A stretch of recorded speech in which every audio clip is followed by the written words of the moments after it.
you know what's interesting? That version of yourself that is so good, so professional, so happy, so successful, do you know what keeps you separated from this version of yourself? It's just some small everyday habits. Some small, it's not always the difficult big choices. It's mostly the small choices that you do day by day by day by day that define who you actually become. So in this video, I want to emphasize that if you stick to a few good habits for a few years, it's inevitable that you will eventually become that best version of yourself. Like, let's say you want to build a dream physique in the gym. Right now, you may not have a perfect physique, but if you do 2 or 3 things every day, if you train every day, not like train 3-4 hours, do more work that is needed.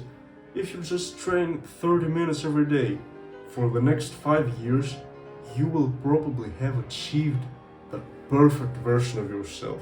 And the motivational thing is, like, let's say exercise is just one habit that is 30 minutes a day, but the more useful habits that you build, the more progress you will inevitably make in different areas of life.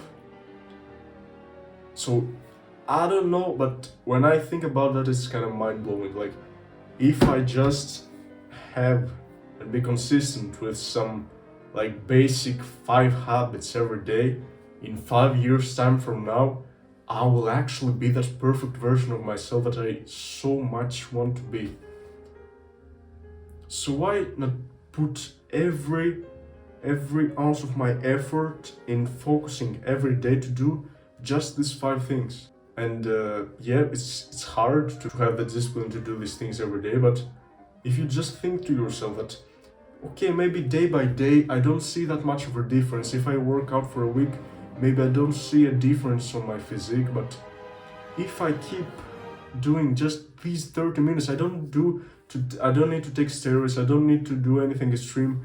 If I stick to these 30 minutes every day, eventually in 5 years I will be that perfect version of myself. So if you think about that, you can actually get through these 30 minutes every day, because it's worth it. Like, it's not that big of a deal at the end of the day to do some small habits now and then.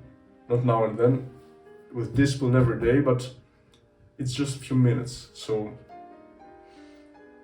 yeah, that's exciting, because it actually means that you can do all the stuff that you want to do in your life. And someone might say, oh, but how will you be able to fight the monotony? Like, if you just have 5 habits every day in your life, you must make a program that must be strict. Won't you be bored? But the thing is that you can make a program, yes, but you can also leave free time to do other stuff that you want to do. You'll just need to find a way to do this, to execute this like 5 habits every day. And you can also have some spontaneous boosts. Like, you don't need to not enjoy your life. You will do the things that you need to do, and here and then you can like eat a chocolate, do something unexpected, go to a theater, have a adventure, go climb a mountain, do something that's spontaneous and that keeps you interested in life and fights back the monotony. So yeah, a strict program doesn't make you less free. The next thing I want to focus on. A strict program, yes, doesn't make you less free. It's the opposite. Like, if your program is strict and you're actually following all the things that you have planned for the day, you're actually becoming more free. Because what is freedom? Freedom is the ability to do the things that you choose to do. So if at the start of the day you choose to do a set of things that you know that are beneficial for you, that you actually enjoy doing, not not by hunting lust, but not by wanting lust, but they actually fulfill you. And some things that you know in time of like 5 years will inevitably lead to you becoming the best version of yourself. That's actually freedom. Because, yeah, okay, you will have some thoughts that say, oh, you don't have to go train right now, you don't have to read that book right now, you can just go play video games, or I don't know, go with junk food or do nothing and scroll. But, and yeah, I know that at this time when these thoughts come, you tell to yourself, oh, but if I resist that need that I feel, the urge to go and scroll or whatever, then am I not less free? Is it not restricting to not leave my thoughts control me? And I'll tell you what, no, it's not freedom. Freedom is when you logically think that you want to do something and you actually do it. That's freedom. So yeah, when you have a strict program that you made by yourself, I'm not talking about someone else tells you, oh, wake up at 6, do this and do that, and you're like, I don't really want to do this because I don't think that's beneficial for me, or I think I have better things to do. Okay, that's not freedom, but if you sit by yourself and acknowledge that, yes, these things are good for me, I want to spend my days doing these things, then yeah, that's just more freedom. And I think that's a very empowering thought, because when these challenges will come and you will have the perfect routine, the perfect program that you know that will in 5 years make you an exceptional person, and when it's time to actually do these things, sometimes it will be hard, and you're gonna feel like miserable, like, why am I doing this to myself? I want to be free, I want to express my emotions, I want to do what I feel like doing. But at that moment, just think that actual freedom is deciding what you want to do.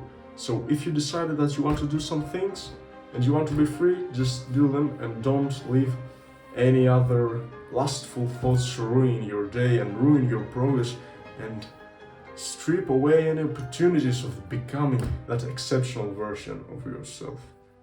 We talked about luck, and we talked about how we admire some people, but we also think that their success is coming from luck. I'll tell you what, if you haven't tried as hard as these people you admired, you can't say that their success lies in good luck. Because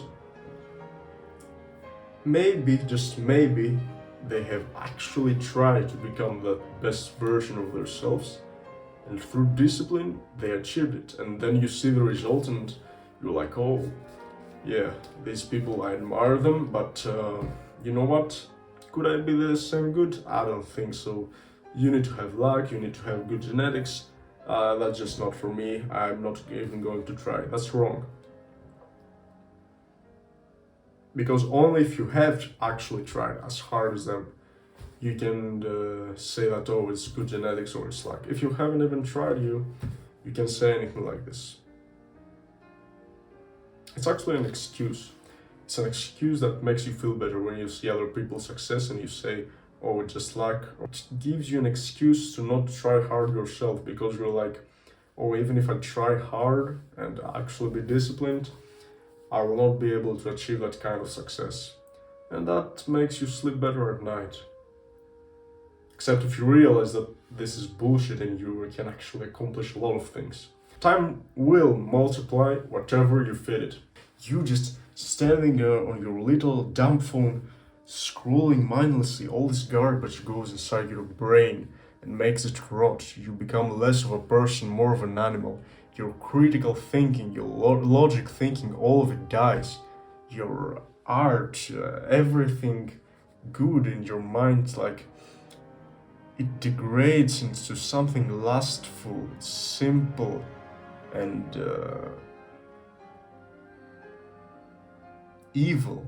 So 2 hours per day, multiply this by 365 days per year, that's about 730 multiplied by let's say 50 years of your life, that's about 1,500 days. So that's like 4.5 years of your life.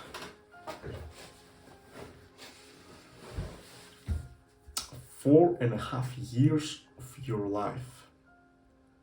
And that's the whole 24 hours. If we just say that half of them are for sleeping and preparing sleep and all that, it's actually the double. It's 9 years of your life, of time that you were awake, of time that you had energy, that you could do different things. 9 years. What could you possibly achieve in 9 years? Like, do you understand how many things you are going to miss because of your addictions, because of your bad habits?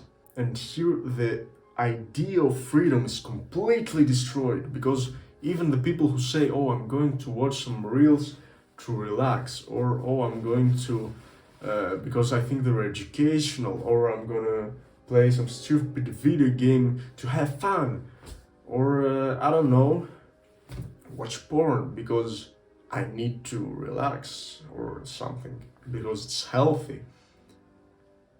9 years. And I bet a lot of people spend even more than 2 hours on bad habits every day. So yeah, I think it's probably even more than 9 years. For most people it could be even 20, even 20 years of their life, even their whole life wasted on stupid habits, stupid decisions. So actually that's not freedom. In all these years you could travel the whole world, you could learn about music, which is something very spiritual. You could devote yourself to some religion, I don't know. You could become a professional athlete in some sport. You could build a whole family, you could take over the world, in a good sense, I hope. The point I want to make is that time will multiply whatever you feed it. If every day you do something bad and bad and bad, you'll become a very unsuccessful and unhappy person. If every day you just become 1% better, I know it can be overwhelming if you're in a situation where you have a lot of bad habits that you need to improve and a lot of good habits that you want to take in your life. Of course, you can't just make it in a day. Some people can, but not most people. You can try it, but the best approach is to just be 1% better every day. Like, today I did these things, these good habits, these bad habits. Tomorrow I want to do one less of a bad habit and one or more of a good habit. And if you every day become better, 1% better every day, like in a few years you'll be a lot of 100% times better, comparing to where you started. So yeah, the journey is actually worth it, and consider changing your bad habits. It's not just about changing your habits, it's about the perception of limits. People are being trapped in the idea that there are unbreakable boundaries, and thus they rarely put in the work to even approach and not just break them. Think about that. Someone might say, "Oh, the world record of doing something is this. That means that I cannot go further." That's false. They might see, I don't know, some person they admire that is doing a job. He loves that job, but then he says, "Oh, I don't have time to do anything else in my life. I need to sacrifice a lot of things. Yes, I do this job, but then I don't have time to watch over what I eat, and that's why I'm fat." That's bullshit. Like, don't get intimidated by this stuff. Don't get scared. the limits that society have put on us, they're not always real, they're not always true, they're not always tested. You might just be that person that will break them, that will become exceptional. Like many people say, oh, but humans are built that way and we will forever be slaves of lust and we cannot escape that because it's in our nature. But have you actually seriously tried to do this? Have you actually determined yourself to breaking all these boundaries and limits, to becoming the actual best version of yourself? Have you become obsessed with that thought? Because I think it's actually something that you can do. Like, by the definition of the term best version of yourself, the genetics you have with the startup that you had, what can you possibly do? What is your maximum, the maximum level that you can achieve? Like, it's achievable, you can actually do it by the definition of the term, so why just not go ahead and do it? At the end, the choice is yours. Do you actually want it? Do you actually want to become that best version of yourself and do all these amazing things that you can do? If you don't and you're okay with being mediocre, I guess that's your choice, though it's kind of dumb. I believe that you can just go through all the imaginary blocks made up by your mind that are there to tell you, oh, you can't do this, you can't do that, you're too weak to do that. You can just go through all these imaginary blocks and do what you actually want to do, not just in your life, but in every second of your day, when you have some choices to make and you know what is the good thing, what is the right thing, and you know what's the bad thing that's wrong, that you don't actually want to do, but because of lust or anything else, your mind tells you, let's do this, the bad thing. And you say, oh, I'm too weak to do the right decision, but you're actually not. You can just go through the imaginary block, snap your fingers, close your eyes, open your eyes, and wake up to reality, and you can just do it. Just do the right thing. You don't need too many philosophies, you don't need too many YouTube videos, you don't need too many tutorials, you can just go there and do it. It's not actually that hard, it just depends whether you want the result or not. Whether you want not just the result in a materialistic way, but also the impact that will have on your spirituality. When you actually do the things you want to do, you become a free human being. And that's a great feeling that actually makes you happy and fulfilled. Think about what I said. So my final message is to write down on paper all the details of your ideal version of yourself. A very detailed description of that self. And you can even give that self a name. Name it, give it a real actual name. And every day look at that version of yourself and have in your mind that you are competing with that person that you have named. And you actually know that you have the same genetics and all the same tools that you can use, but he's making more progress than you do. So you need to work harder, you need to work more to outcompete this guy. So yes, keep ascending.